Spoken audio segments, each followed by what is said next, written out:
Nós estamos hoje na última quinta-feira do mês, consequentemente temos aqui o nosso tema livre, o espaço para a gente colocar aqui as nossas dúvidas, as nossas opiniões, independente do nosso roteiro tradicional de estudos.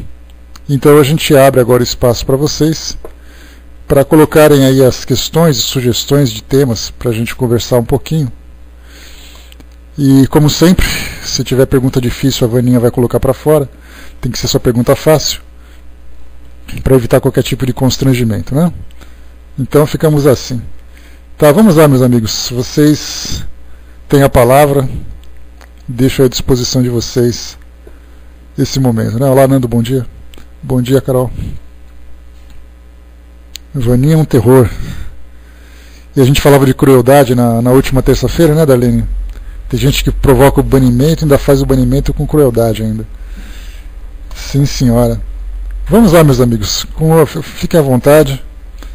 Coloquem as dúvidas de vocês para a gente poder conversar um pouquinho.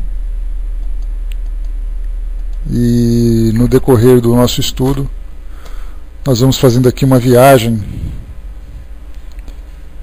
Uma viagem pela mente de vocês, né? Bom, nosso amigo Paulo já começou ali já colocando, porque a prova da riqueza deve ser a última prova a ser pedida.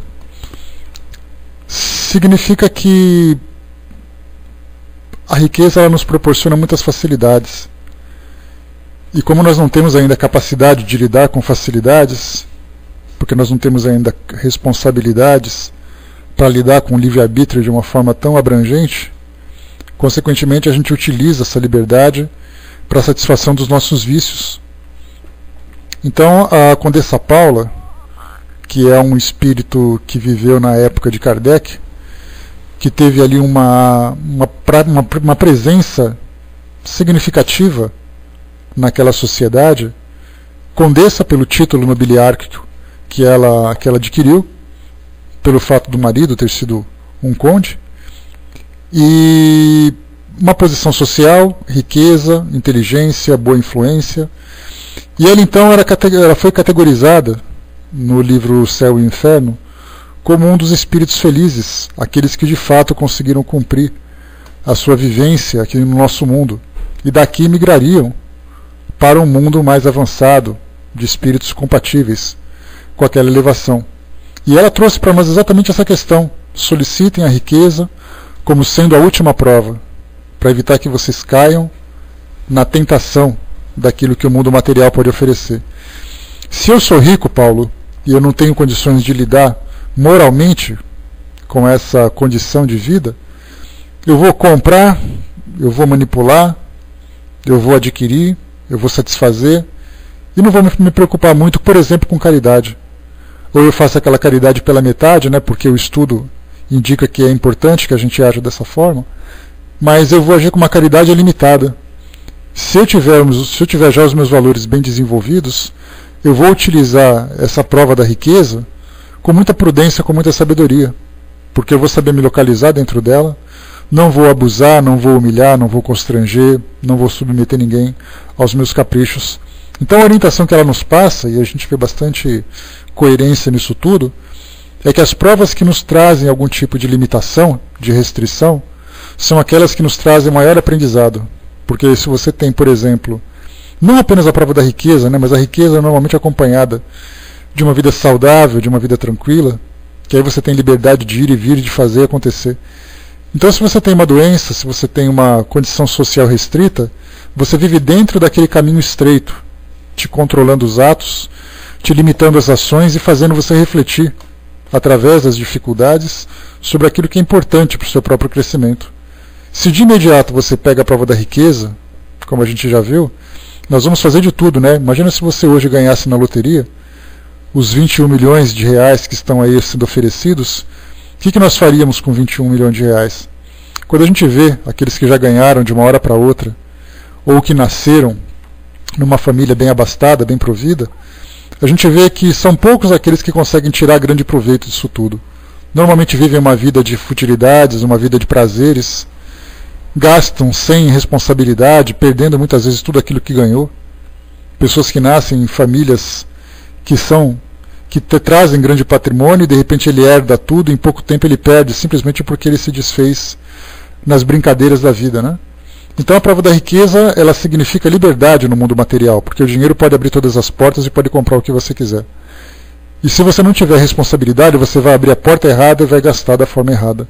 Mas muito mais complicados são os comprometimentos morais que isso trazem com os vícios, com as inimizades, com a indiferença, com a ganância, com o egoísmo, que isso acaba nos proporcionando. Por isso a Condessa Paula, e com certeza ela fala, em nome de muitos espíritos que compartilham desse pensamento, nos orientam que primeiro a gente aprenda tudo que a vida pode nos ensinar, das dificuldades, da fraternidade, do amor, da caridade, do respeito, da responsabilidade, para depois a gente saber utilizar essa liberdade. Do contrário, a liberdade, como a gente sempre diz, vira libertinagem. E essa libertinagem ela é repleta de vícios morais, vícios físicos de toda a ordem. E aí então provocando muito mais queda, né? Uma queda muito maior para o próprio indivíduo que se submete a essa experiência, né? Então por isso que ela passa para nós a última prova a ser pedida, né? Por esse motivo, porque a gente tem que estar preparado para lidar com ela. Não é tão simples assim. A gente pode ver que hoje nós temos crianças que são filhos de pessoas que têm grande patrimônio, e muitas vezes a criança não sendo bem educada, e até mesmo a criança por si mesma, não traz em si grandes valores, a gente vê que ela cresce como um adulto, muitas vezes irresponsável, e até mesmo levando uma vida sem grandes obras, grandes trabalhos, né, grandes tarefas, grandes resultados. Então, em compensação, aqueles que nascem com uma certa limitação, acabam aprendendo, meio que à força, o valor do pouco daquilo que tem. Então essa é a razão que os espíritos nos orientam a respeito da prova da riqueza. Mas nós tivemos um tempo atrás uma psicografia, duas psicografias na verdade, que vieram juntas na mesma reunião. O primeiro era um advogado que falava sobre a dificuldade da prova da riqueza, porque ele tinha fracassado. Ele herdava o escritório de advocacia do pai, que era um homem muito bom, um homem que praticava caridade. As pessoas, quando não tinham condições de pagar os honorários de um advogado para tratar de questões pessoais, ele fazia isso graciosamente. E aí então, depois que o pai desencarnou, o filho assumiu a clientela e começou a mudar o perfil das pessoas que eram atendidas por ele, porque a importância que ele dava para aquela posição que ele ocupava era exatamente a influência, os clientes que pagavam mais, as pessoas que não tinham dinheiro tinham que se virar e arrumar outro lugar, porque ali o sistema ia modificar, e ele passou a vida dele toda daquela forma.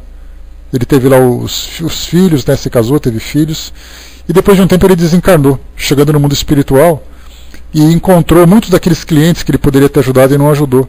E ele foi tomado de uma culpa muito grande, de um peso na consciência indescritível, porque ele percebeu que ele teve a oportunidade, você se lembra, né?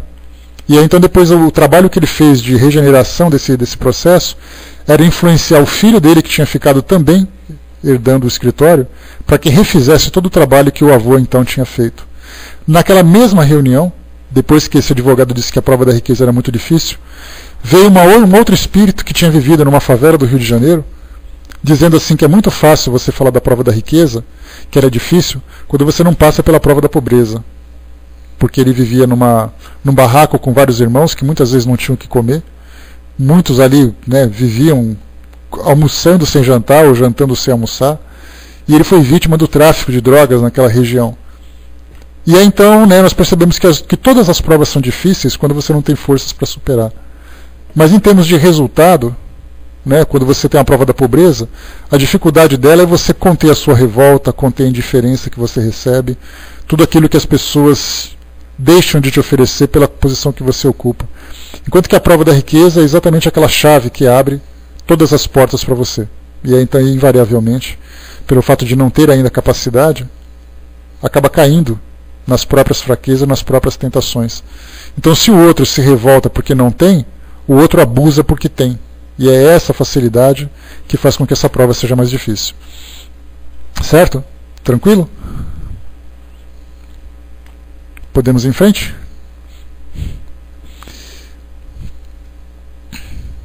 Tiver alguma dúvida aí, coloca pra gente. Beleza, então. o nosso amigo irmão X colocou também o que é salvar dentro da nossa doutrina. A gente lembra que nos evangelhos a palavra salvação ela aparece com muita frequência. A salvação, o Salvador, vamos nos salvar. E quando a gente pensa nessa palavra ou nessa expressão, a gente se pergunta exatamente, mas você vai se salvar do que exatamente? Dentro da visão dogmática a gente coloca que você vai se salvar do inferno, que você vai se salvar do sofrimento. Enquanto que na doutrina nós lembramos que, através das obras individuais, do trabalho pessoal que cada um faz, ele consegue construir o próprio caminho, já que a cada um segundo as suas próprias obras. Então a salvação dentro da doutrina significa salvar-se de si mesmo, salvar-se das próprias fraquezas, salvar-se da própria tentação. Tentação significa nós ficarmos tentados a realizar alguma coisa. E as tentações do mundo, conhecido de modo geral, significa tudo aquilo que nos leva a algum tipo de desvio moral. Então, quando nós mantemos uma conduta sustentada por valores elevados, bem desenvolvidos, bem compreendidos e praticados diariamente, através de um esforço muitas vezes sobre-humano para todos nós, já porque a vontade de fazer, de seguir os nossos instintos é aquilo que tem de mais intenso dentro de nós. E quando nós percebemos que nós temos a oportunidade de satisfazer a esse nosso capricho, e um alerta soa na nossa consciência dizendo que aquilo é equivocado, aí então nós entramos numa luta íntima muito forte, conforme nós temos naqueles desenhos animados que mostram um determinado indivíduo diante de uma situação, e de um lado do ombro dele sentado tem o anjinho e do outro tem o diabinho. E ali então fica naquele combate, um dizendo para fazer, o outro para não fazer. E quando a gente consegue vencer essas nossas fraquezas, dentro do conhecimento que a gente adquire, dentro dos valores que nós desenvolvemos, significa que nós conseguimos vencer aquele obstáculo, conseguimos vencer aquela situação, aquela experiência. E é essa salvação que a doutrina coloca para nós. Salvarmos de nós mesmos, salvarmos do sofrimento, nós nos salvarmos das experiências dolorosas que vêm como consequência das escolhas que a gente faz. A lei de causa e efeito, ela é uma lei imperativa no nosso mundo hoje, é uma determinação divina, para que nós possamos aprender. É uma pedagogia muito sábia que faz com que a gente aprenda com os próprios resultados. É um feedback constante, aquilo que você faz, aquilo que você recebe. Aquilo que você constrói ou você destrói, é o que você vai ter de volta. E aí então quando a gente aprende a controlar os nossos ímpetos, a educar a nossa consciência, a controlar os nossos instintos, nós conseguimos então escolher caminhos que são de fato produtivos para todos nós. Então essa salvação dentro da nossa doutrina significa exatamente vencer as nossas próprias fraquezas, porque são elas que fazem com que nós soframos as tantas e tantas quedas no nosso caminho. E nós temos ali provocações de toda a ordem na nossa vida, principalmente dentro das nossas relações pessoais, onde muitas vezes nós queremos impor uma ideia, subjugar o outro, seduzi-lo para satisfazer aquilo que a gente deseja, seja numa relação íntima, familiar, seja numa relação social. É um querendo vencer o outro, porque nós nos vemos como adversários. E aí então quando nós vivemos aquela condição de humildade, como a gente já viu de tantos e tantos exemplos que surgem pelo mundo afora, que eles preferem renunciar aos próprios interesses do que subjugar o próximo, a outra pessoa, para a satisfação dos seus próprios caprichos. Mas para nós que ainda trazemos essas fraquezas morais, o orgulho ainda é muito poderoso. O orgulho sempre vai dizer, você é bom, você é melhor, você é especial, você pode, você tem direito, você. E aí então o orgulho acaba enaltecendo o nosso próprio ego, fazendo com que a gente caia nessa ilusão de que o mundo existe para nos servir. E não que nós estamos aqui para servir ao mundo. E pode parecer assim temos uma certa dificuldade para entender esse pensamento, de que nós estamos aqui para servir o mundo, porque significa que nós estamos aqui para poder demonstrar, praticar os melhores valores. E esses melhores valores nos tira do centro do universo e coloca o universo como sendo ali a atração principal. E nós temos que, de alguma forma, contribuir para que o universo se desenvolva. E esse universo é composto de indivíduos, é composto de materiais, tudo aquilo que precisa ser trabalhado para evoluir. Então, nesse caso, nós temos exatamente essa ideia da salvação significa a educação, significa o equilíbrio, significa vencermos a nós mesmos. Beleza, meu amigo? Certamente muitas outras definições, muitos outros raciocínios podem ser apresentados a esse respeito, mas no final todos eles acabam caindo na mesma situação.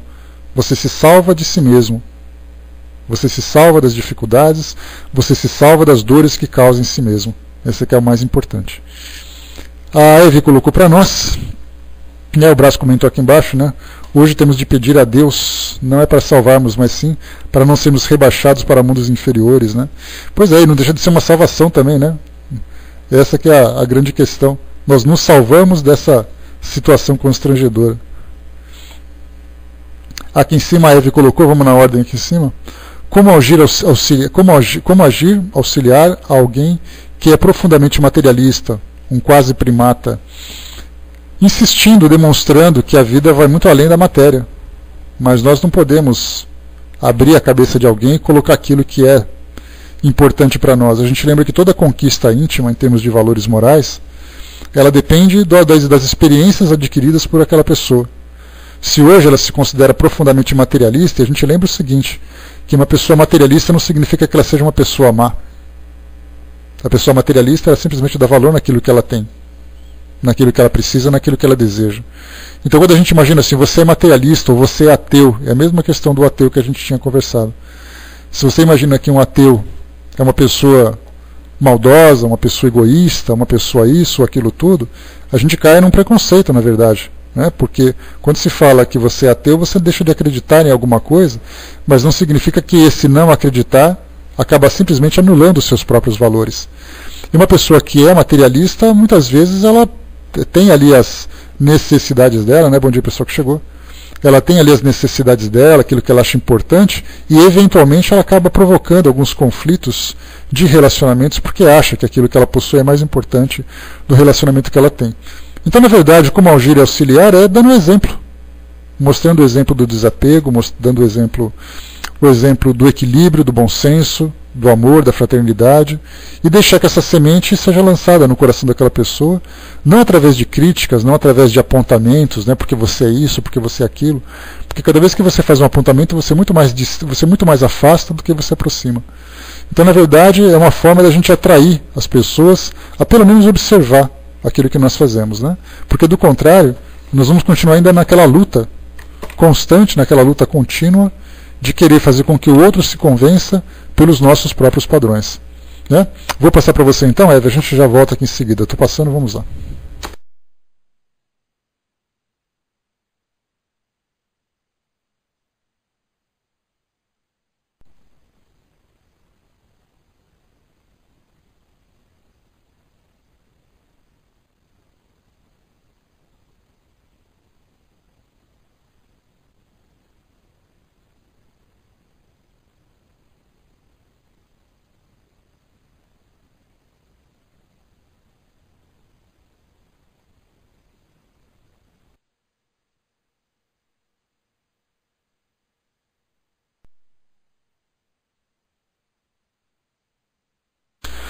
Estava ficando mudo o seu microfone. Mas coloca para nós aí que não tem problema. A gente vai tentando explicar um pouquinho melhor, tentando entender um pouquinho melhor o seu raciocínio. Assim, a gente vai tentando entender sua colocação. Mas de um modo geral, enquanto você escreve e detalha um pouco melhor aí a sua questão, a gente lembra que as experiências que as pessoas têm, sejam elas experiências materiais ou espirituais, elas são bastante subjetivas. E você não podemos simplesmente substituí-las. Né? Essa pessoa acha que é o centro do mundo, né? Egoísta, maltrata a família, é altamente grosseiro, violento, só pensa em dinheiro. Né? Nesse caso, né, a própria família vai chegar como consequência. Aliás, a própria... tudo gira em torno do dinheiro. Né? A gente lembra sempre que dentro de um círculo familiar, se você não tiver o equilíbrio para poder aproximar as pessoas, para poder criar um laço de afeto, naturalmente ela vai se isolando. Naturalmente ela vai sendo deixada de lado. Porque as pessoas querem se sentir bem dentro daquele círculo, né? Então, se hoje ela maltrata a família, vai chegar o dia em que ela vai se ver sozinha. Se a família que tiver ali a oportunidade, ou tiver ali a iniciativa, então a esposa quer separação. Então é uma consequência natural. E aí a família tem direito a essa separação, porque embora nossas provas de reconciliação sejam programadas para todos nós, a prova de reconciliação ela parte dos dois planos, né? Tanto daqueles que vamos supor que eu tenha culpa e eu venha com a responsabilidade de fazer um trabalho de aproximação, como o outro que foi lesado, que também se aproximou com o mesmo objetivo. Agora, se nós dois temos essa responsabilidade e apenas um cumpre, se eu faço aquilo que é possível, se eu faço aquilo que se encontra a meu alcance, e aí então eu tenho o direito de dar sequência na minha vida e aquele fica para trás. Então nós toleramos, nós suportamos até determinado grau. Chega um momento em que os caminhos acabam se sentindo, né? Pois é, nesse caso, Eve, é dar os conselhos, é tratar com amor sempre, apesar da dificuldade, mas naturalmente ela vai se isolando e vai sofrendo consequências disso, né? Não tem nada que possa ser feito. O livre-arbítrio de cada pessoa é o que vai determinar as suas ações. Se essa pessoa acha que essa é a forma correta de agir, ela vai colher aquilo que ela semeia, né? Como a gente sempre diz dentro desse pensamento. Então ela vai construir a amizade ou a inimizade, ela vai construir o ambiente de paz ou de tumulto e, consequentemente, vai sofrer as consequências disso. E agora, naturalmente, né, todos aqueles que estão envolvidos nessa situação vai sofrer muito por causa disso. Vai passar por experiências extremamente dolorosas, porque, afinal de contas, envolve afeto, envolve ideias, envolve frustrações, envolve dificuldades das mais diversas, né? Então todos sofrem nessa situação. Mas aquele que é egoísta, que é cego, que não consegue observar nada do que acontece à sua volta, hoje talvez ele não tenha condições de perceber o erro que cometeu. Mas mais dia ou menos dia, esse despertamento vai chegar. Se não for através do amor, vai ser através da dor. Só que, infelizmente, como nós temos ainda muita pressa em fazer com que as coisas aconteçam, nós não temos aquela paciência de aguardar que aquela pessoa aprenda e vá evoluindo. A gente quer que ela aprenda agora, só que as coisas não funcionam assim. Ela vai sofrer, seja aqui no mundo físico, porque ela vai se ver isolada das pessoas que ela mesma afastou, seja no mundo espiritual, quando ela vai ter que se desprender de tudo aquilo que ela viveu, daquilo que era importante para ela, à força. E aí então chegam aqueles espíritos que passam à beira da loucura pelo fato de não terem aquilo que era de sua posse, né? Pertencia a ele mesmo. Então é uma questão de continuar. Quando a gente percebe o mal que acontece, é importante a gente fazer tudo que for possível para não agravar aquela situação. Porque ruim já está. Se por acaso chegarmos no extremo de termos que tomar medidas que são drásticas, então essas medidas devem vir com uma ideia educativa. Bom dia, Maria. Bom dia, pessoa que chegou. Deve vir com uma intenção educativa e não uma intenção vingativa, como normalmente acontece. Eu tomo uma iniciativa para poder punir o outro porque ele me machucou. Eu não faço nada que seja para educá-lo. E algumas vezes a educação, ela depende também de falarmos na mesma linguagem, com uma certa rigidez. Não com um endurecimento, né, mas aquela rigidez educativa, né, do amor educativo. Então, nesse caso, é uma questão de paciência, é uma questão de análise de cada situação, de saber aquilo que é melhor para todo mundo, e todas as iniciativas que visam o bem comum, elas são sempre muito válidas. Mas, infelizmente, a gente lembra que tudo aquilo que a gente faz tem uma consequência, né? Então, é uma questão de trabalharmos, né, individualmente diante daquela situação, tentar transmitir os melhores valores possíveis e escolher os caminhos que a consciência, né, que o nosso bom senso determinar para o bem comum. Então não tem uma resposta tão simples, porque nenhum tipo de relacionamento é fácil. Se a gente pudesse simplesmente apertar um botão e resolver as coisas, ou então trocar ali um CD do cérebro daquela pessoa, da mente dela, para que ela possa modificar a sua conduta, seria muito simples. Seria tão simples que até essa mesma pessoa faria isso com a gente. Só que não é assim. É um exercício diário, exatamente. Né? Então é uma questão de... se a opção da pessoa é viver em função daquilo que ela tem, e ela vai afastando cada vez mais as pessoas, então ela vai sofrer as consequências disso. Né? Seria perfeito para quem, Maria? Para nós ou para aqueles que manipulariam a nossa mente? Porque a gente também mudaria a nossa personalidade. Né? A gente praticamente se tornaria escravo daquela outra pessoa. Então ia ser a lei do mais forte, do mais rápido, do mais habilidoso. Né? eu mudo você antes de você me mudar. Essa que é a questão, né? A Mia colocou, né? Mas aí não entra o que falam, resgate do pretérito. Né? Todo grupo familiar ele traz como consequência relações anteriores. Né, onde os espíritos, conforme os espíritos sempre cansam de dizer para nós, os nossos instrutores, sempre dizem para nós que toda a família é construída com espíritos que estão de certa forma comprometidos. Pelo fato de nós termos ainda essa nossa personalidade bastante falha, essa nossa personalidade bastante vulnerável ainda a essas provocações que o mundo oferece, a gente acaba criando relações muito mais dolorosas do que relações simpáticas. Então nós nos aproximamos para tentar fazer com que as coisas sejam consertadas. Isso é que é mais importante. Nós não viemos aqui simplesmente para desfrutar daquilo que uma família pode oferecer. Nós viemos resolver problemas. E por resolvermos problemas, nós vemos ali sempre dificuldades de relacionamento.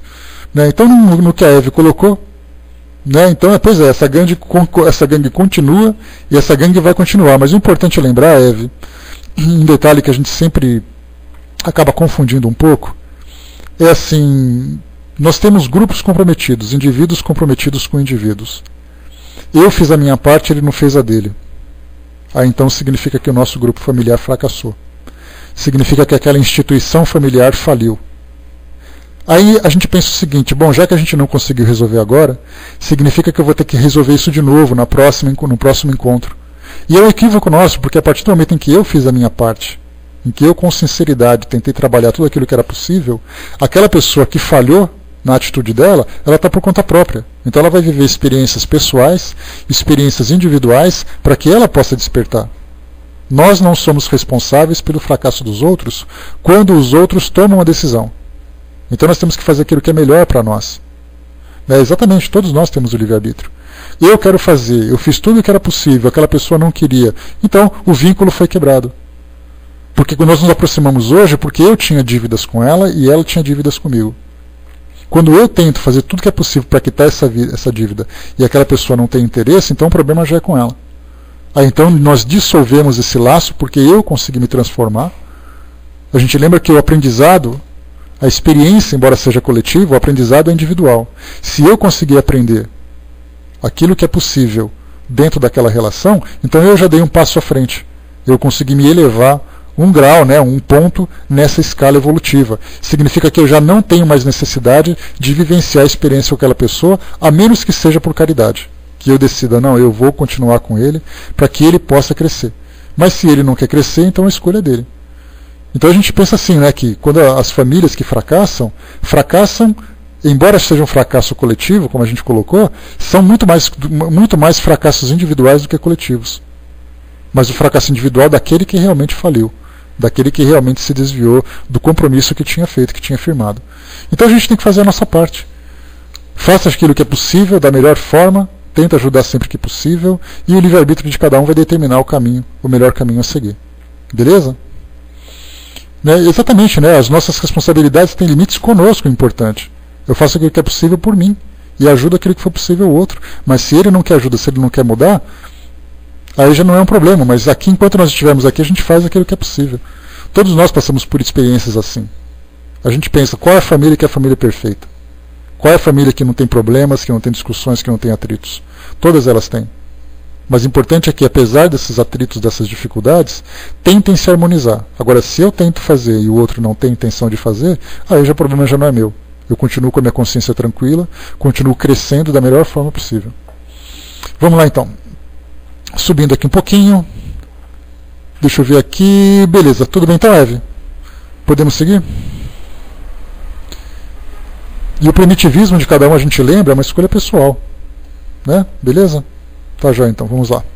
A Luísa colocou para nós lá em cima, né? Quando uma pessoa é tatuada, a mesma é imprimida no perispírito? Essa pergunta pode parecer uma pergunta muito simples, uma pergunta até assim um pouco que o pessoal acaba tendo uma certa um certo receio em tocar nesse assunto. É uma pergunta muito frequente com relação a tatuagens, com relação a piercings, a brincos e todos os tipos de adereços que nós utilizamos hoje. A gente lembra que aquilo que é impresso no perispírito é aquilo que a minha mente produz. Então, se eu tenho a força mental para poder imprimir no meu perispírito determinadas aparências, tanto é assim que nós sabemos que no caso de espíritos que são assassinados no mundo espiritual ou passam por algum tipo de... Deixa eu só dar um toque aqui para equilibrar minha tela. Que passam por algum tipo de experiência traumática de desencarne violento, no mundo espiritual, aquela pessoa acreditando ainda, se vendo naquela condição de uma pessoa doente, de uma pessoa lesada, ela vai continuar se vendo com aquela mesma doença. E ela vai mentalmente produzir as mesmas sensações. Pessoas que desencarnam, vitimadas por doenças que são graves, cânceres e tudo mais, essa pessoa chega no mundo espiritual sentindo as dores daquela forma. Se eu sou uma pessoa que trago uma deficiência visual, e aí então eu chego no mundo espiritual acreditando que eu ainda tenho essa deficiência, vou continuar da mesma forma. Kardec entrevistava pessoas que estavam sem cabeça. Teve um caso interessante de um decapitado, que ele trazia a cabeça do lado do braço, porque ele se via dessa forma. Ele via a cabeça dele decapitada. Então, no caso das tatuagens, elas podem ser impressas ou não, de acordo com a força mental de cada um. Pessoas chegam com cicatrizes, pessoas chegam amputadas, pessoas chegam deformadas, né, de todas as formas, pelo fato delas se ver daquele jeito. E a gente não tem ainda a noção da intensidade que é a nossa força mental. Porque hoje, o pensamento ele não tem uma força tão intensa como acontece quando nós estamos ali libertos do corpo físico. Para você desenvolver uma doença psicossomática, por exemplo, você precisa de anos com o pensamento fixado em determinado tipo de situação. De angústia, de tristeza, aí de repente aquilo vai transformando, vai te afetando pelo espírito e gera uma doença no seu corpo físico. Então demora anos para que aconteça isso. Agora, quando você está no mundo espiritual, o pensamento gera de imediato determinada impressão. Mas a questão principal dessa ideia das tatuagens, que existe uma certa condenação para aqueles que não conseguem visualizar de uma forma mais equilibrada, de uma forma mais liberta desses conceitos e preconceitos, significa assim que quando você se encontra com uma certa tatuagem, quando você chega no mundo espiritual apresentando as tatuagens que você tinha, você vai sofrer as consequências disso, porque você deliberadamente lesou o seu perispírito, você afetou o seu corpo físico anteriormente. Só que nós lembramos que não é a tatuagem que vai fazer a diferença, mas é o que te motivou a fazer aquilo. Muitas vezes eu posso desenhar um dragão no meu braço apenas como um adereço, porque eu acho bonito. Isso não afetou absolutamente nada a minha consciência, o meu equilíbrio mental, os meus valores. Eu simplesmente acho bonito, é a beleza que conta. Agora vamos supor que eu desenhe uma caveira com uma faca cravada na mente dela, demonstrando que eu sinto ódio por determinadas pessoas. Então mostra claramente que não é a impressão material que vai determinar o meu grau evolutivo ou o meu nível de consciência, mas é aquilo que me motivou a fazer aquele tipo de tatuagem. Não raras vezes, pessoas que tatuam imagens eróticas no próprio corpo, para mostrar assim, olha, essa aqui é uma mulher nua, isso aqui é um homem nu, etc. e tal. Então não é a tatuagem que vai mostrar que ele é uma pessoa desequilibrada, mas a intenção, a sexualidade desregrada na mente dele já é presente. E no mundo espiritual ele vai sofrer consequência disso. Então nada que aconteça no nosso corpo físico vai nos afetar no mundo espiritual, mas simplesmente o modo de pensar que nos levou àquele tipo de situação. Então tanto quando eu tomo a iniciativa de fazer uma tatuagem em mim, ou de colocar um piercing, ou de colocar um brinco, seja lá como for. Isso é uma questão cultural. Se fosse alguma coisa tão errada, nós teríamos ali sociedades inteiras. Na época passada, pessoas que faziam tatuagens, pessoas que faziam aqueles símbolos tribais, que era uma cultura, eles inteiros então iam sofrer consequências disso. Né? Então você tem, Vaninha tem, um monte de gente tem, isso não tem problema nenhum. A Vaninha tem ali os 4 coraçõezinhos na perna dela para poder mostrar ali os filhos que ela tem. Significa que ela vai chegar no mundo espiritual e a Vaninha desenhou ali um símbolo dos 4 filhos. Foi uma mensagem de amor, não foi uma mensagem de desequilíbrio. Né? Então é essa a diferença que nós temos. Então na verdade assim, é o que nós pensamos, é o nosso pensamento que gera o sofrimento, não é aquilo que nós fazemos fisicamente. E essa ideia que o Nando colocou, vários dos tatuados, nós temos algumas obras que publicam esse assunto, que fala que existe uma região no mundo espiritual que é onde todos aqueles que são tatuados são atraídos para lá. E isso não é só dentro da doutrina, fora nas religiões que são tradicionais, religiões evangélicas, religiões católicas e tudo mais, pregam também essa ideia que quando você faz uma tatuagem, você faz um pecado contra Deus. Então, na verdade, é um terrorismo espiritual que se faz em cima desse assunto por não entendermos, por não estudarmos, por não compreendermos que é o pensamento que é o gerador de todas as alegrias e todos os sofrimentos que a gente tem. Então, na verdade, Luiz, a pergunta que você colocou, ela é bastante pertinente, ela é bastante falada também. Principalmente nessa época onde os jovens acabam gostando tanto, né, desses adereços, até para poder demonstrar ali o seu modo de pensar, até para poder se afinizar com sua turma, né? Então, entre os jovens, essa pergunta é muito mais frequente do que se imagina. Olha, eu fiz uma tatuagem, eu cometi algum pecado? Não, você não fez pecado nenhum, mas só que você vai... Essa tatuagem, quando você crescer, você pode se arrepender. Então o problema não é você fazer a tatuagem com comprometimento espiritual, é um comprometimento atual hoje. Uma pessoa faz uma tatuagem no braço, ela vai arrumar um trabalho. De repente observam que ela tem uma tatuagem e não pegam porque não gostam de pessoas que demonstram fisicamente aquilo que pensam. Aquelas tatuagens que são vulgares, que são agressivas, que são muito espalhafatosas, né? Então, na verdade, gera muito mais consequência na sociedade de hoje do que no mundo espiritual. Sendo que no mundo espiritual você leva as impressões que você tem daqui. Espíritos que são tatuados, sim, tem espíritos que são tatuados. Por quê? Porque eles pensam assim. Eles se veem dessa forma. Eu vejo meu corpo, eu me vejo gordo, me vejo careca, me vejo alto, me vejo baixo, me vejo mutilado, me vejo tatuado. É a forma como eu me vejo que vai demonstrar exatamente aquilo que eu terei no meu corpo perispiritual. O pensamento molda as características materiais do meu corpo perispiritual. Tá certo? E existe realmente um preconceito muito grande em torno desse assunto. Trabalhador de casa espírita não pode ter tatuagem. Se a tatuagem não for vulgar, se ela não incomodar as pessoas que vão se submeter ao atendimento dela, se aquilo não for gerar nenhum tipo de constrangimento no grupo onde ela participa, não existe absolutamente nada demais. Agora imagine que eu sou um médium passista com uma tatuagem de um dragão e uma mulher pelada do outro braço. E vou dar passe em quem desse jeito? Então, na verdade, é muito mais... Assim como roupa também. Imagine que eu sou ali eu vou usar uma calça apertada, uma camiseta decotada, mostrando os pelos do meu peito, dando ali um passe numa senhora. Ela vai olhar para mim e falar assim, meu filho, não faz isso não.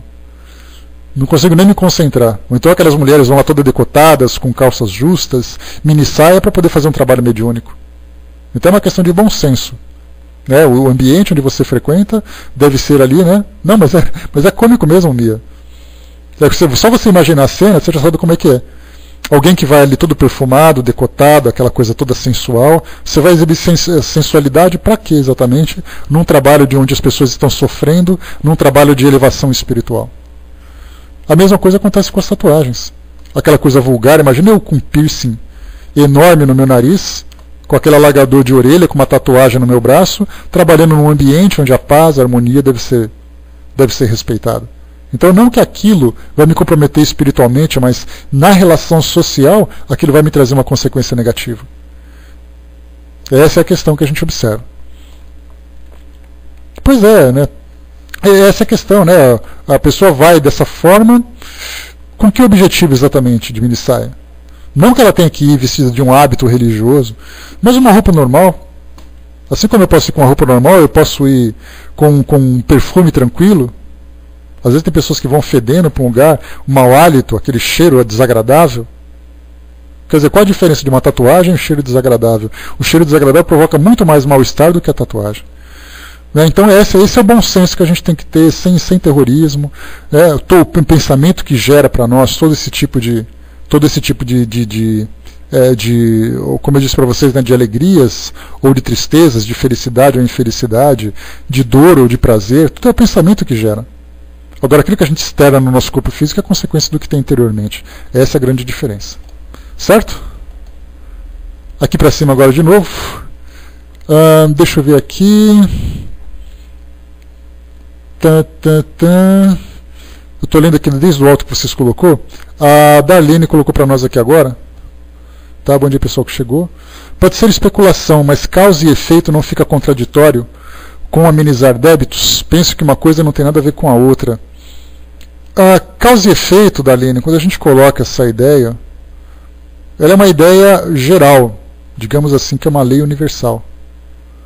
E sendo uma lei universal, significa que é essa pedagogia, como nós colocamos, onde você aprende com os próprios resultados. Seria mais ou menos o aluno numa escola em que ele estuda, se esforça, faz uma boa prova e tem como recompensa uma nota alta.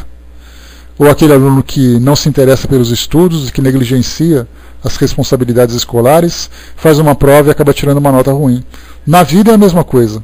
A lei de causa e efeito para nós, ela é determinante, né? E não precisa de grandes filosofias. Se eu tiver um trabalho e eu não for trabalhar, faltar simplesmente, o que vai acontecer? Provavelmente eu vou ser repreendido, vou ser descontado ou vou ser demitido. E a gente vê que não é consequência, quer dizer, eu tinha responsabilidade para poder comparecer naquele trabalho, eu tinha responsabilidade para cumprir o horário, as pessoas contavam com a minha participação. Eu deixei de ir, então significa que eu já não sou mais importante. E agora, quando a gente fala sobre experiências reencarnatórias, de um modo geral, que são ali comprometimentos maiores, né, porque a gente lembra que quando se fala numa existência inteira, a gente tem ali experiências que vão dia após dia, ano após ano, se desenvolvendo, evoluindo ou regredindo. Né? E aí, nesse caso, conforme a pergunta que você colocou para nós aqui, você colocou assim, contraditório com amenizar os débitos. Porque causa e efeito não significa sofrimento. Causa e efeito significa também méritos. Se eu tenho algum débito moral a resgatar com alguém, ou comigo mesmo. Por exemplo, vamos supor que eu tenha sido, numa outra encarnação, alguém que tenha tido algum tipo de dependência química. E aí então eu destruí meu corpo, eu acabei cometendo aquele autoassassínio, porque uma overdose me levou a essa condição. Desencarnei como um espírito extremamente perturbado, lesando o meu perispírito pelo meu desequilíbrio mental, pelas consequências das minhas ações. Peço uma nova reencarnação para poder superar essa minha dificuldade. Chego aqui nesse mundo físico, trabalho com muito afinco, com muita responsabilidade e perseverança, supero todas as tentações e provocações em torno desse meu vício, mantenho sempre ali a minha conduta reta. Qual é a causa? Qual é o efeito? O efeito, a causa nesse caso, a disciplina, a responsabilidade, o equilíbrio. Qual é o efeito? A minha elevação, o meu desprendimento daquela tendência negativa. Então não é contradição, é porque a gente sempre imagina que causa e efeito é castigo. E causa e efeito não é castigo. Como eu coloquei para vocês dos alunos, causa, o aluno estudou, efeito, ele foi bem aproveitado, ele teve um bom aproveitamento. Ele teve méritos. Chico Xavier, causa, caridade, amor, perseverança e disciplina. Efeito, elevação espiritual. Peguemos aí, por exemplo, um empresário corrupto. Causa, ele corrompia em virtude do seu egoísmo, em virtude dos seus interesses. Efeito, lesou várias pessoas e vai ter que responder por isso. Então, na verdade, quando a gente fala causa e efeito, ele tem ali os dois aspectos, o positivo e o negativo. E tem o neutro também, eu não faço nada, o efeito, eu não ganho nada. Algumas encarnações passam simplesmente nulas, porque eu não fiz absolutamente nada, não fiz mal, mas eu também não fiz o bem. Eventualmente eu fiz uma coisa boa, eventualmente eu dei uma tropeçada, mas a grande essência que deveria ser trabalhada nessa encarnação não foi. Então, quando a gente fala sobre essa questão dos méritos, essa questão do resgate, essa questão do crescimento, como é colocado aqui por você, voltando aqui para nós de novo, amenizar os débitos, fundamental. Esses débitos são amenizados exatamente com o crescimento, do desenvolvimento desses valores. Se eu devo alguma coisa para uma instituição, causa, eu faço o pagamento, efeito, desconto. Aí depois causa, eu pago toda a minha dívida, efeito, não tem mais dívida com ninguém. Então causa e efeito significa isso, a gente tem que observar de uma forma mais abrangente, sem restringir apenas num determinado aspecto. Essa que é a parte importante. Tá? Satisfez a sua dúvida ou ainda tem algum ponto a ser trabalhado, Darlene? Coloca para nós aí, por gentileza. Bom dia, pessoal que chegou.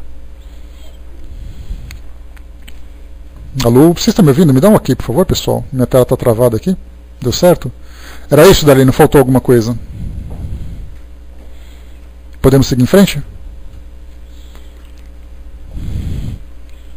Beleza, então. Tá, joia. Bom, a Carol colocou para mim aqui, aqueles que colocaram perguntas lá em cima que eu não li. Tá certo, então. Aqueles que fizeram perguntas que eu não li, coloquem de novo aqui embaixo para a gente poder pegar. Eu vou pegar da Carol, que está mais fácil. Mas, por favor, repitam as perguntas que vocês fizeram, por gentileza. Lembrando que hoje é nosso tema livre. Ah, sim, você quer saber o que é P2, né? Tá, um pouco mais acima, a Mia colocou que está frequentando um centro e coloca aqui o P2. Alguns centros espíritas, Mia, eles colocam, no momento em que você se submete algum tipo de tratamento, eles colocam as categorias desse tratamento. Tá? É difícil dizer para você exatamente qual é, porque cada centro tem uma especificação muito própria.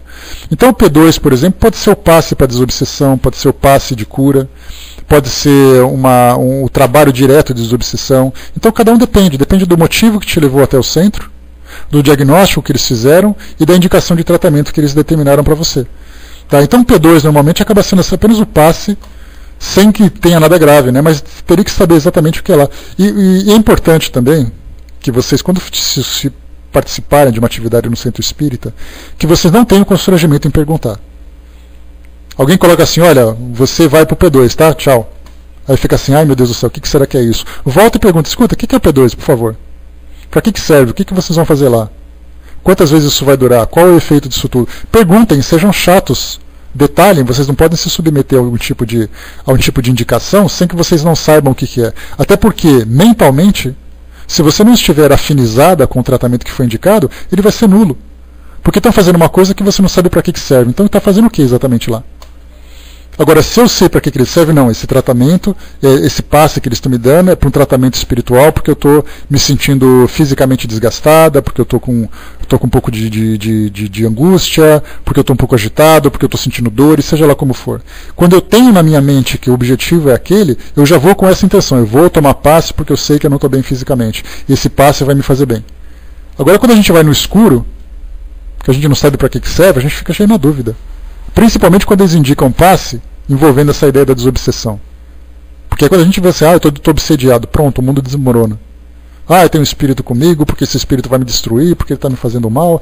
A gente começa num processo de auto-obsessão, de fixação, que a gente não sabe o que é. Então, nesse caso, se informe, inclusive para poder participar daquilo que está sendo indicado para vocês. É igual médico. O médico chega para você, olha, minha filha, vai lá e compra esse remédio e toma aqui 3 vezes ao dia. Aí eu vou lá e tomo, não faço nem ideia para que serve o remédio. Escuta, doutor, para que serve esse remédio? Tem algum efeito colateral? Ele vai me fazer mal? Ele tem um efeito rápido, um efeito prolongado? Como é que funciona isso daqui? Ele tem a obrigação de fazer. Às vezes a gente tem medo até de perguntar o que o médico escreveu, porque a gente não entende a letra dele. Já aconteceu de ir ao médico, o médico escreveu um garrancho. Doutor, por favor, escreve aqui atrás com letra de forma para mim, para eu não comprar o remédio errado. Ele foi lá e escreveu, olhou para minha cara, deu aquela bufada, escreveu direitinho, e vai escrever de novo. Não vou colocar as minhas mãos, a minha vida, a minha saúde, dependendo dos garranchos que ele escreve numa receita, porque ele tem preguiça de escrever.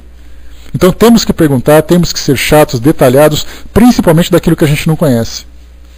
Se é desconhecido, eu só vou conhecer se eu perguntar. Então é difícil falar para você, Mia, como eu coloquei o P2, né?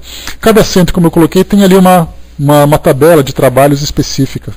Então é só chegar lá e perguntar para qual é exatamente o objetivo desse tratamento, que eles vão te formar sem nenhum problema, tá? Sem nenhum constrangimento. Belezinha? Normalmente, essas tabelas do P2, P1, P3, é a FEB que acaba orientando os centros espíritas. Mas para aqueles centros que não são orientados pela FEB, o que não significa demérito nenhum, eles seguem uma orientação própria. Então é difícil a gente falar exatamente o que é o que não é, né? Pois é, né? Se sente intrometido de cuidar da própria vida, Darlene? A gente tem que ser dono de nós mesmos. A gente não pode ficar com vergonha de perguntar uma coisa que diz respeito a nós mesmos. Eu sou muito chato. O médico, quando fala, olha, a gente vai ter que fazer esse procedimento. Então tá, me explica como é que ele funciona, para que ele serve. Vai doer, não vai doer? Vai me constranger, não vai? Eu tenho que tomar um remédio antes, não tenho? Me explica tudo sobre isso daí. Porque depois o médico chegar... Pois é, mas não pode. Ele tem que ficar apavorado com a gente. Primeiro porque você paga para ele te atender. Segundo porque o que ele fizer vai afetar diretamente na sua vida. E a gente fica com vergonha de perguntar. Ele tem obrigação de dizer. Se ele não for um bom médico, ele não quiser responder, troca de médico, acabou.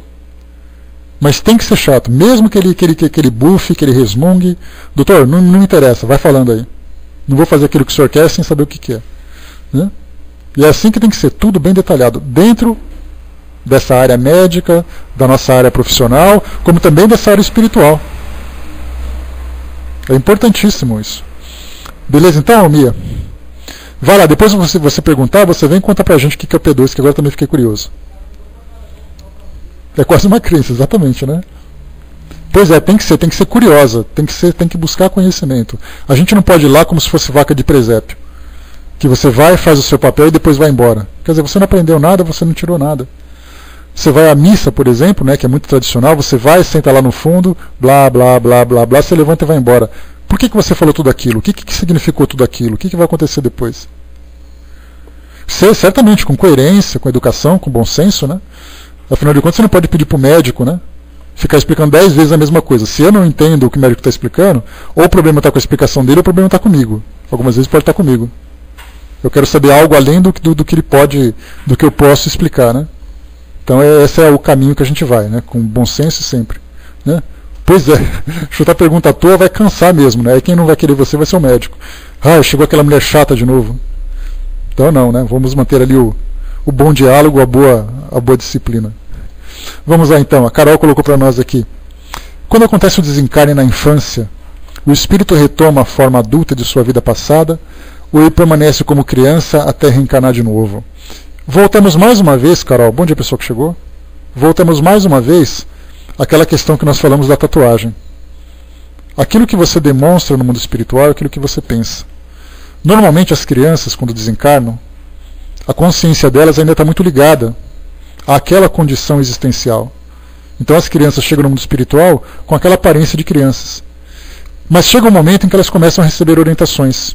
Elas começam a se entender como um espírito imortal, com várias experiências anteriores, e aí então ela começa a elaborar mentalmente a forma como ela realmente se identifica.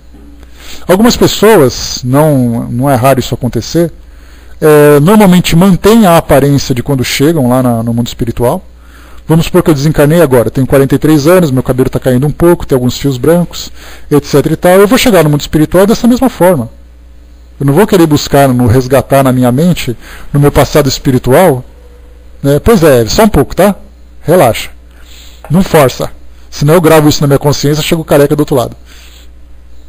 Pois é. Aí então depois eu busco no meu arquivo mental uma aparência que eu era galã, que eu era bonitão, que eu era forte. E a pergunta é, mas por que eu estou exatamente resgatando essa aparência? Para poder conquistar quem? Para poder exibir o que exatamente? Porque aí mostra a minha inferioridade. Eu sou aquilo que eu sou, independente da aparência que eu tenho. Né? Ah, que bonitinho, né? Que coisa fofa. E aí então, com essa aparência que eu tenho. Então, na verdade, eu não preciso me transformar naquilo que vai me gerar algum tipo de satisfação materialista. Eu quero ter uma aparência bonitona para poder mostrar que eu sou bonito. Só que no mundo espiritual a beleza física ela é absolutamente dispensável. Porque o que vai determinar a minha elevação espiritual é exatamente as conquistas espirituais que eu tive. Então eu não tenho preocupação, eu chego no mundo espiritual e fico exatamente como eu estou.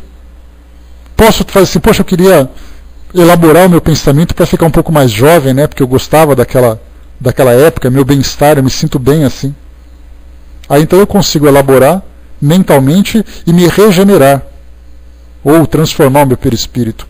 No caso das crianças que você colocou, dependendo da situação em que a criança se encontre, em que o espírito chegue do outro lado, a aparência de criança para ele acaba sendo alguma coisa incômoda. Porque muitos espíritos ainda no mundo espiritual olham para um espírito numa forma de criança e tratam como criança. Não o respeitam como criança. Então, alguns, né, como depoimentos que chegam para nós, eles acabam assumindo uma aparência anterior que eles tiveram de uma reencarnação imediata, né, da última encarnação que eles tiveram. Então eles vão se amadurecendo na aparência muito mais pela convivência do que necessariamente por alguma questão específica, porque quando você fala em maturidade espiritual, a forma perispiritual que você tem não vai determinar isso. Você tem espíritos que se manifestam, por exemplo, nos centros de Umbanda, que é muito comum, pretos velhos, crianças que se manifestam, que são crianças extremamente sábias. Elas falam com as pessoas com uma sabedoria que poucos têm dentro daquele ambiente, que na verdade a aparência dela é apenas para provocar algum tipo de impressão. Como eu já coloquei para vocês, né, quando se fala em preto velho, preta velha, que se manifesta nas reuniões mediúnicas dessas instituições, quando você fala com aquela vozinha de vovô e vozinha de vovó, meu filho, você vai lá, não se preocupa que vai dar certo. A forma como você trata os atendidos já provoca neles um tipo de transformação. O carinho, o afeto, o acolhimento. Uma criança, quando fala com alguém, também nesse mesmo tom, provoca também uma certa sensibilidade. Então no mundo espiritual a gente tem isso, a aparência secundária, Então o espírito, na verdade, assume a aparência que tem de acordo com a sua conveniência. Agora nós temos aqueles que chegam no mundo espiritual querendo realmente ter aquela aparência de bonitão, de gostosão, então aquela mulher sensual. E então a pergunta é, mas por que você quer ser sensual aqui? Qual é exatamente o seu objetivo em mostrar toda essa sua exuberância física, se você já não é mais um espírito materializado? Um espírito reencarnado, desculpem. Aí então as pessoas refletem um pouco, pensam, já vê que a coisa não é bem assim. Mas normalmente não se preocupam muito com isso não. No caso das crianças, modificam muito mais por conveniência do que por algum tipo de preocupação. E para nós que chegamos do outro lado, encontramos da mesma forma. Relatos que nós temos, que você vê lá aquele que era uma avó, de repente se encontra jovem. Poxa, mas você está tão jovem, é porque eu me sinto bem assim. Pronto. Dessa forma que a gente acaba vendo. A Andréa colocou para nós, de todas as transformações que sofremos com a idade, o que mais me arrasou foi a vista de que vinha enfraquecendo, foi difícil a adaptação. E nesse caso a gente tem também, Andréa, que muitos espíritos chegam no mundo espiritual plasmando no seu perispírito óculos.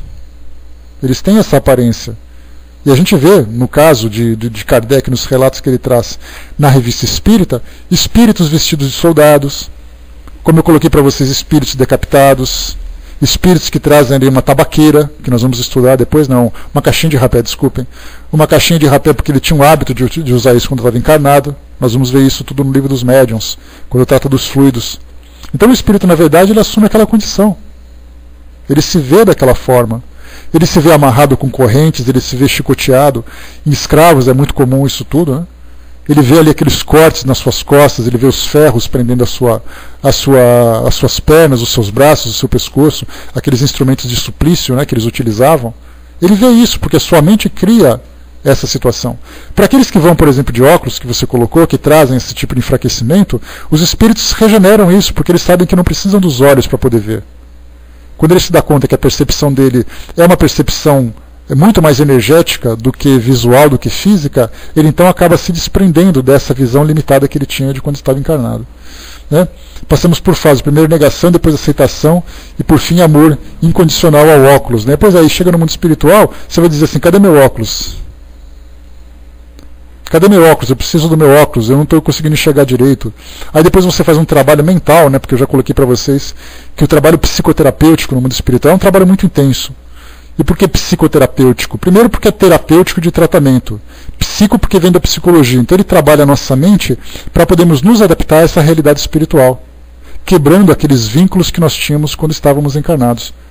Então é muito mais comum do que a gente imagina. Você chegar no mundo espiritual, levando ainda as dificuldades que você tinha quando estava encarnado, porque não é fácil, a gente passa anos convivendo com isso.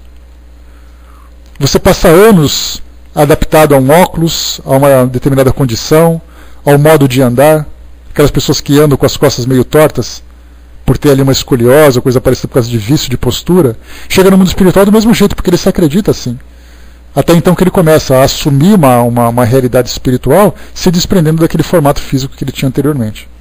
Eduardo colocou, na minha mãe sempre vi um senhor com roupa do século XVII, em frente ao centro que ela frequentava, era o porteiro, Ela percebia ele conferindo o relógio do bolso para acompanhar o horário, Olha que interessante, As pessoas se sentem bem assim. E muitas vezes para ele é uma terapia.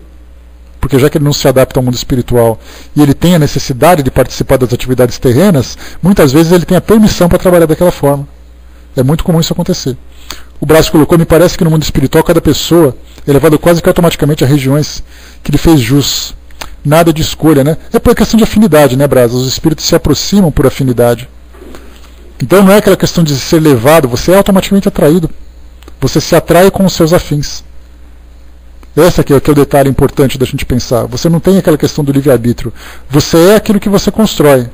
Aliás, você vive no local onde você mesmo constrói durante a sua vida toda.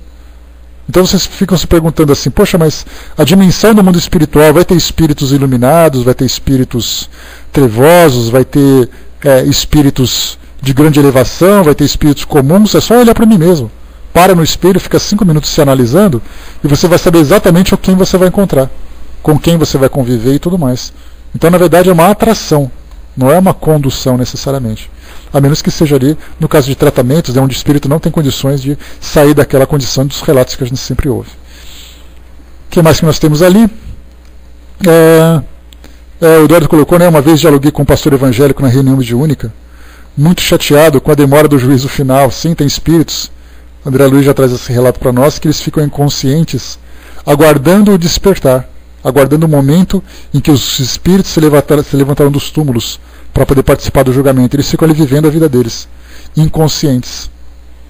O Nando perguntou para nós aqui, né, a gente vai chegando já para o final, como o Espiritismo explica a ascensão ao céu de Jesus após a sua aparição depois de morto.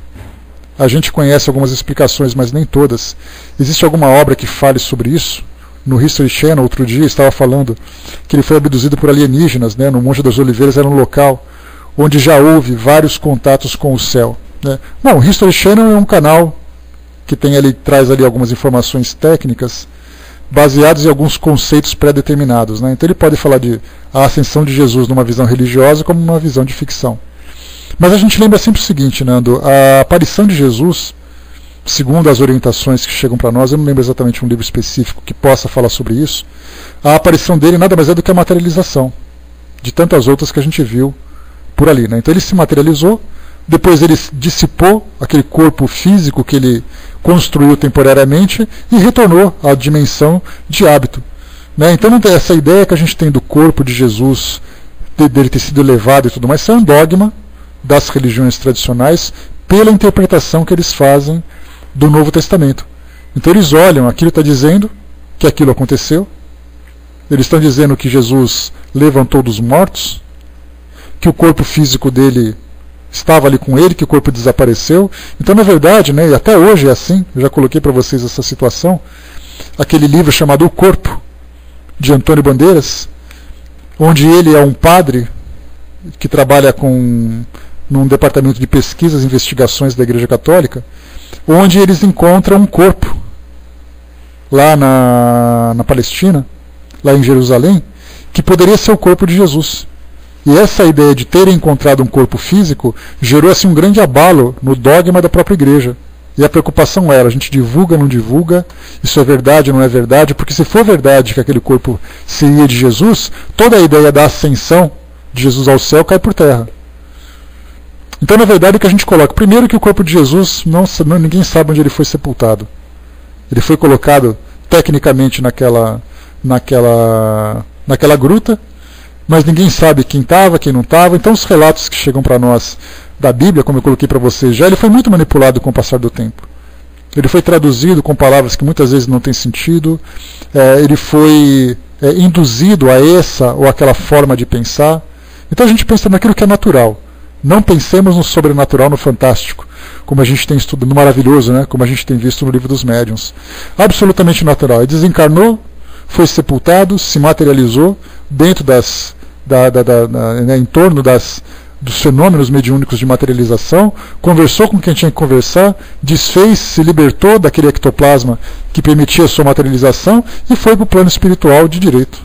Nada de sobrenatural, nada de fantástico nessa situação toda. Beleza, Nando? Porque fora isso é tudo especulação, não dá pra gente ficar dizendo que o outro falou, o outro não falou. A gente tem que ir pelo bom senso. E o bom senso nos leva por esse caminho. Tá? Agora, algum livro que explica isso diretamente, aborda claramente esse assunto, eu não me recordo. Não me recordo, não. A gente vai baseado nas instruções que a gente recebe. Beleza, meu camarada? A Wasserfall colocou: qual a razão, na visão espírita, para a proibição de senhoras no ciclo menstrual não participarem dos trabalhos mediúnicos de passe?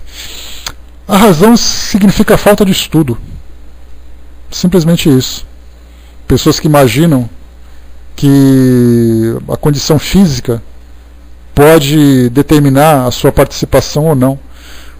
A única restrição que tem para alguém participar de um trabalho mediúnico e de um trabalho de passe é a sua condição física. Se você está doente, se você se encontra com desequilíbrio emocional, se a sua vida física, se o seu corpo físico se encontra muito debilitado, aí qualquer tipo de trabalho, até o fato de você ir ao centro já te faz mal. É melhor você ficar em casa fazendo o seu tratamento. Fora isso, não existe absolutamente nada. Recentemente nós tivemos uma pergunta dizendo que até que mês uma mulher grávida pode trabalhar no passe.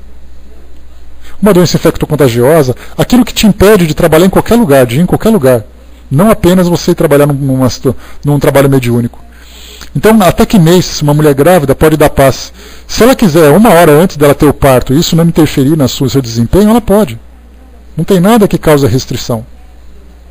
Então, na verdade, são preconceitos que a gente determina, de roupas, de condição física, de dias, tudo isso é uma questão de falta de estudo. E por que falta de estudo? Porque estudando, a gente consegue entender exatamente o que são esses trabalhos mediúnicos, o que é o passe, do que depende o passe, do que depende a participação de um indivíduo nesse trabalho, e a gente vai ver que tudo aquilo que diz respeito à nossa condição física, ela tanto como nós colocamos daquelas roupas, né? Roupas, tatuagens, isso te causa constrangimento num ambiente religioso ou espiritual, como no ambiente social que você vá. A mesma coisa acontece também com relação à participação nesses trabalhos nos centros espíritas. Eu também penso assim, porém essa proibição já vem em algumas casas espíritas, mas não é uma questão de eu penso também assim. A coisa é assim, se você estudar sobre o passe e se você estudar sobre as atividades num grupo mediúnico, você vai perceber que isso não interfere absolutamente nada. E aqueles que usam dessa forma, é aquilo que eu coloquei para vocês. Tem centros espíritas que não fazem reuniões em determinados dias. Olha, reunião mediúnica na sexta-feira, nem pensar. Por que sexta-feira? Ah, porque sexta-feira você já sabe, né? Não, eu não sei. O que tem sexta-feira? Ah, sexta-feira não é um dia bom, sexta-feira não é isso. Tá? Não interfere, Darlene, não interfere.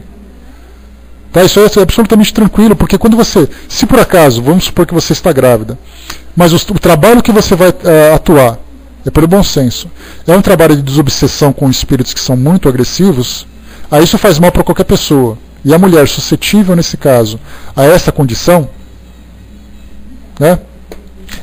Pois é, nessa condição é melhor que ela não trabalhe. Tá? Mas a gente fala de trabalho mediúnico, mas com passe não tem absolutamente nada que impeça, a menos que ela esteja fisicamente afetada. Então todo trabalho mediúnico, se eu não tenho um equilíbrio adequado, né? Se eu não tenho um equilíbrio psicológico, se eu não estou legal, se eu estou deprimido, imagina eu deprimido e vou fazer um trabalho de desobsessão. Eu não só vou afetar o espírito que está se manifestando, como eu vou absorver aquilo que ele já traz de negativo. Então a gente tem que lembrar sempre, bom senso, equilíbrio, analisar as minhas condições se está tudo em ordem. Porque fora isso não tem nada que interfira. Absolutamente nada. Né? Aqui você colocou que ouviu isso a vida inteira, né? É uma questão de preconceitos nossos, né? A gente acha que só um atleta é capaz de dar passe. Uma mulher grávida, uma pessoa idosa que tem ali uma condição física saudável, emocionalmente equilibrada, está ali em pleno uso de suas funções intelectuais, por que não dar passe? Só porque ela tem idade mais avançada? Se for assim, a gente tem que colocar só de tal ano a tal ano você pode. Começar a colocar igual a eleição, né? Só pode votar acima dos 16 e até os 70 anos. Fora isso não pode mais. Se aposenta como passista. Já viram um passista aposentado? Ou médio aposentado? Ele simplesmente para de trabalhar por falta de condições. Mas não porque ele queira. Vamos lá, deixa eu ver aqui. Tá, então nesse caso, como eu coloquei, Westerfall, para a gente poder finalizar aqui o nosso bate-papo, então tem casas espíritas que tem preocupação com horário, tem preocupação com sexta-feira, tem com dia, tem preocupação com roupa, tem preocupação com lugar, tem preocupação com os indivíduos que participam. Alguns preferem que mulheres não participem, outros preferem que homens participem. Crianças podem participar de reuniões mediúnicas. Kardec trabalhava com uma garota de 14 anos. Então não significa que toda criança deve ser levada para lá. Nesse caso em especial, ela demonstrou um grande potencial, foi orientada, estava bem amparada e tinha condições para isso. Mas fora isso, eu não vou pegar uma criança e colocar no trabalho de obsessão de psicografia. Vou colocar ela na evangelização, para ela trabalhar, para ela entender. Se ela demonstrar um grande potencial mediúnico, aí então eu vou ver quais são as condições dela psicológicas para poder trabalhar nessa tarefa. Então tem crianças também que têm essa situação. Tivemos um contato recentemente, dizendo assim, né, que uma criança que demonstrava grande conhecimento doutrinário, uma adolescente na verdade, né, tinha ali por volta dos 15 anos, grande conhecimento doutrinário, uma mediunidade muito aflorada, mas os dirigentes não queriam que ela participasse, porque ela era uma adolescente. Aí o nosso trabalho foi, então vamos fazer o seguinte, vamos analisar o grupo com que Kardec trabalhava. 14 anos, 16 anos, 17 anos. Eram os 4 médios com que ele trabalhava. E recebendo as comunicações belíssimas. Então, na verdade, é o quê? É o grupo dos orientadores que vão determinar se aquela criança tem condições de trabalhar ou não. Não pela sua idade, não pela sua imaturidade, mas condições de participar daquela tarefa. Aí que vai fazer a diferença. Se é uma criança muito jovem, obviamente que isso não vai acontecer, porque isso pode gerar nela um tipo de desequilíbrio emocional, pelos contatos que ela vai ter. No mais, absolutamente nada de restrição. A gente tem que quebrar um pouco desse medo, desse preconceito que nós geramos em torno desse assunto. Então temos que estudar o que é, primeiro, o trabalho que vai ser desenvolvido. Quais são as condições necessárias para aquele tipo de trabalho. Aí depois a gente vai determinar quem pode participar ou não. Agora a gente, pela aparência, não, você não pode porque está grávida. Você não pode porque está muito velho. Você não pode porque você é muito novo. Você não pode por isso. Mas qual é o fundamento técnico exatamente para esse tipo de limitação? Dá então essa falta de orientação, essa falta de estudo mesmo daquele grupo de trabalho. Não tem nada de que fundamente esse ponto.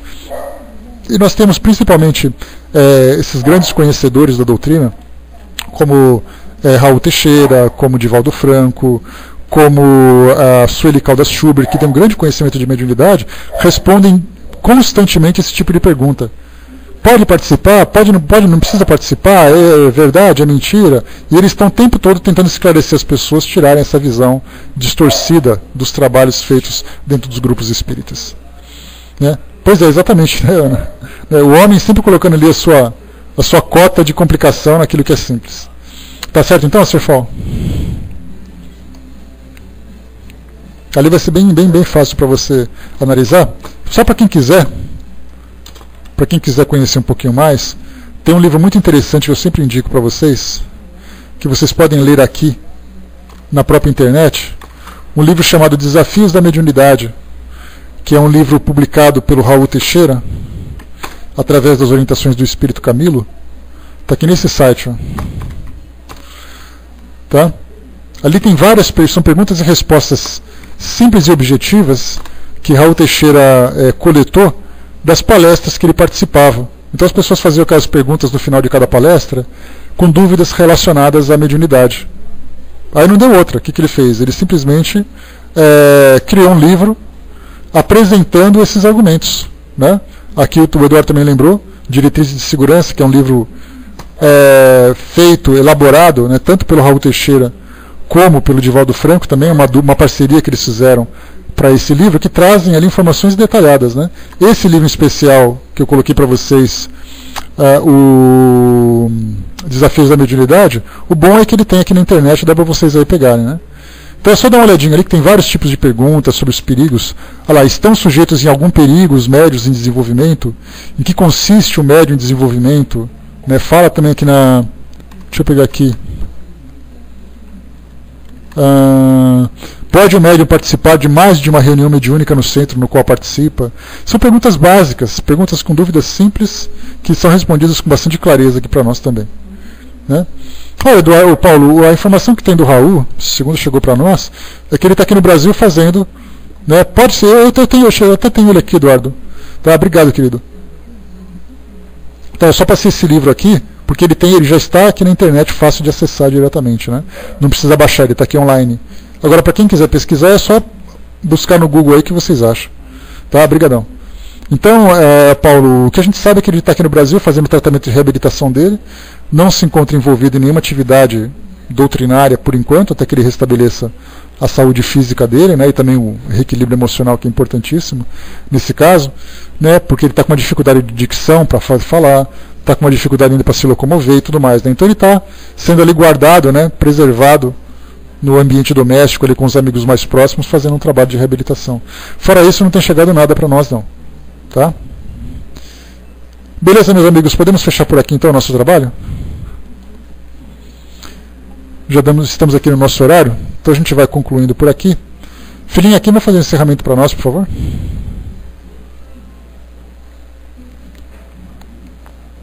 Tá, pessoal, tem algum voluntário que queira fazer para nós o encerramento? A Vaninha aqui não achou nenhum voluntário disponível para fazer para nós.